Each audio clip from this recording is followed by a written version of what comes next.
bagus ya, tentang pendidikan. Tapi pendidikan ini adalah basic. Cuma kita ini kadang-kadang secara konvensional, secara kita orang-orang tua, bahwa anak-anak itu harus pertama harus masuk negeri, kedua anak-anak itu harus berijazah, ya, sehingga sampai beberapa tahun beberapa tahun di dunia pendidikan, sehingga begitu kerja kadang kalah pulang. Nah, makanya dibentuk juga SMA, SMK, KSMK, sekolah-sekolah kejuruan itu aplikatif langsung bisa. Itu choice ya. Nah, sangat fundamental ya.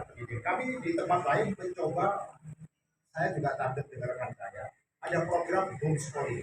Homeschooling itu bukan tujuan untuk orang menengah ke atas, tapi juga menengah ke bawah. Ada dana BOS gitu ya.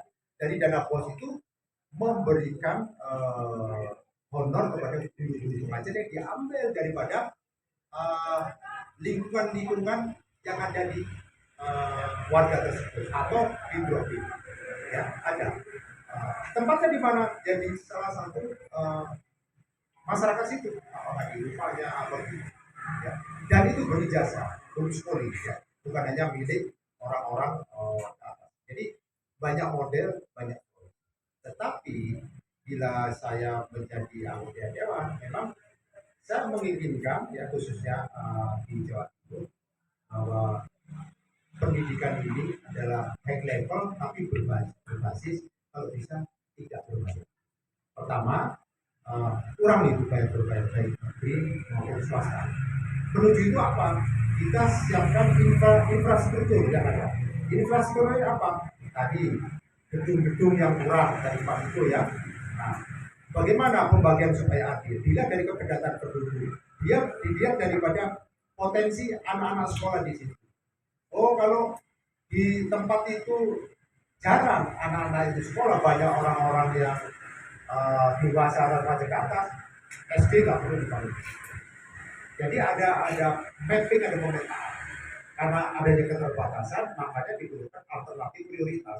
Misalnya di daerah sini, banyak yang usia SMP dan juga SMA. Bangun SMP SMA. Jadi setiap kecamatan minimal satu misalnya, atau 2 kecamatan satu, sambil berkembang. Dan itu bertahap. Ya. Nah, infrastruktur itu harus dibangun. Itu gedungnya. Kemudian infrastruktur itu apa? Tenaga pengajarnya. Bagaimana menciptakan tenaga pengajar? Apakah lokal pengajar, lokal job, apakah lokal job mendatangkan pengajar dari lain? Nah, itu suatu program-program yang akan kita kembangkan disesuaikan dengan kebutuhan masyarakat. Jadi sifatnya bottom up, tidak top down ya. Oh, pemerintah itu harus memberikan kurikulum begini, sehingga ada ketidakmampuan atau ketidaksetaraan di dalam dunia pendidikan, sehingga market ya atau user akan menerima berbeda. Oh, alumni ITS, oh alumni ITB, oh, alumni SMA 5, oh iya gitu. Ini tidak. Nah, jadi ada dikutul itu. Ya.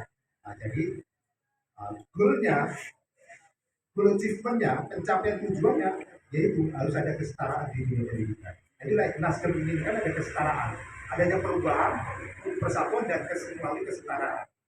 Kesetaraan di bidang pendidikan, kesetaraan di bidang ekonomi. Nah, bagaimana? Nah, tentunya saya tidak bekerja sendiri, mungkin ada partai-partai lain.